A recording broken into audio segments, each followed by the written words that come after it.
Hello, welcome back to my channel. In this video, I'll be making soap with ginger tea as well as lavender essential oil and turmeric powder.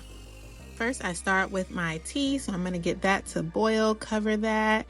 And once that is ready, I usually will put it in the fridge so it can cool overnight and then start the process the next day of making the soap.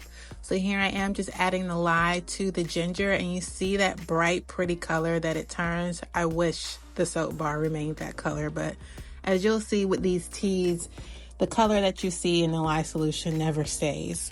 Whenever I use colorants, I always prep them ahead of time. So there I have my turmeric as well as my purple pigment. And I use 1 teaspoon of the color and then 1 tablespoon of oil. So I take a little bit of the melted oils that I already used. So in this recipe, I have olive oil, coconut oil, and castor oil. So I took 1 tablespoon of that oil and I added it into my purple pigment as well as my turmeric powder, so that I can mix it to avoid clumps in the finished product. So now that my soap has been mixed and it's made it to trace, I'm going to pour it in the turmeric as well as the lavender or purple pigments and get those ready for the pour. I really like using turmeric in soap because it's really good at removing those dark spots and really clearing up your skin, making it a more even skin tone. And the lavender essential oil, the pigment is just really much for the lavender. The lavender essential oil is definitely one of my favorite essential oils because it's really going to aid in cleansing the skin without stripping it of its natural moisture. And it has antibacterial properties, so it's just a really good essential oil to add to any bar of soap. So this month I'm focusing on soaps made with teas, and I chose ginger tea as my first because it's definitely one of my favorite ginger tea or favorite teas to drink. But it's actually really good at clearing the skin, removing dirt, and fighting harmful bacteria on the skin, which will make it smoother and brighter.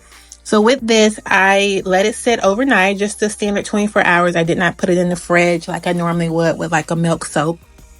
And I think the swirls came out pretty. It was really soft even after 24 hours, but I didn't use any salt or sodium lactate, so maybe next time I will try that. But the swirls came out really pretty. And it has like even though there's the lavender smell, it has a kind of sweet hint of ginger. If you know what ginger tea smells like, it kind of has like little small notes of ginger in it, which I really, really like. This is definitely one of my favorites so far, but stay tuned because I will be making more soaps made with tea for the rest of the month of February of 2024. So I hope you guys really like the video. Please comment below if there's a tea that you would like to see because I haven't planned all of them, but black tea is coming up next. So if you do have a tea that you would like to see, please comment below. And for now, black hands are out. Bye-bye, guys.